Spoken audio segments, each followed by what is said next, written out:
I think the power of education is very well understood in India. And I think if we can all prioritize and crystallize and converge on that, then we will see a whole lot of poverty alleviation happen in our lifetime. Over the last 4 decades, or rather 3.5 decades in India's journey, from the year 1991 onwards, we have seen significant poverty reduction that has happened in India.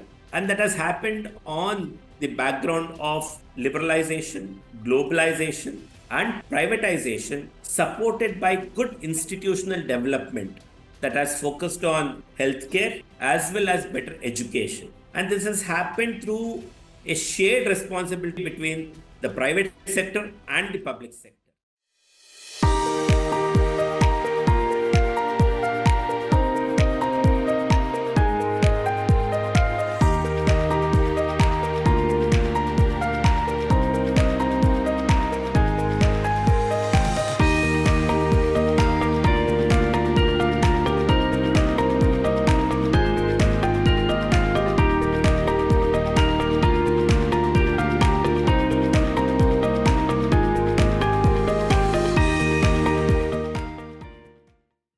Shmel, would you like to ask your question? Yeah. Okay, a very interesting presentation. Thank you very much for this presentation. And I want to ask you next question. How, according to you, participation of young people in elections can contribute, can support resolution of poverty and social and economic inequality? Thank you so much, for that very important question. One of the things that the present 3-4 decades in India's growth, what every Indian has experienced has been the power of education.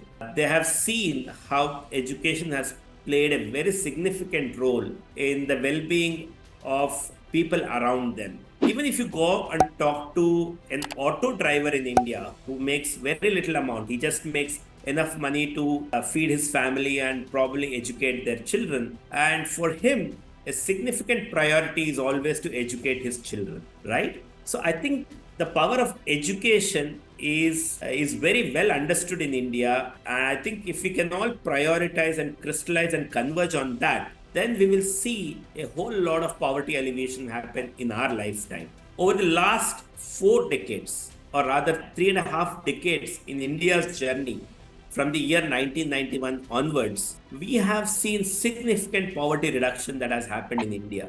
And that has happened on the background of liberalization, globalization, and privatization, supported by good institutional development that has focused on healthcare as well as better education. And this has happened through a shared responsibility between the private sector and the public sector.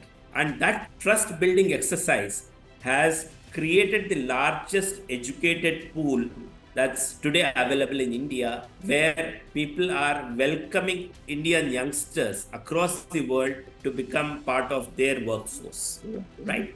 So this expansion of how manufacturing facilities have improved in China, but the intellectual capabilities of Indians is now today becoming a workforce for people across the globe. I think that kind of participation of youngsters, prioritizing education, prioritizing skill development, prioritizing accessibility of skill and education will make sure that we fight the war against poverty in a much better fashion in the coming years than we have done in the past. I hope I have addressed your question, Shmel. Yeah. My question is answered, and thank you very much. Couple of questions coming out of this, Sandy.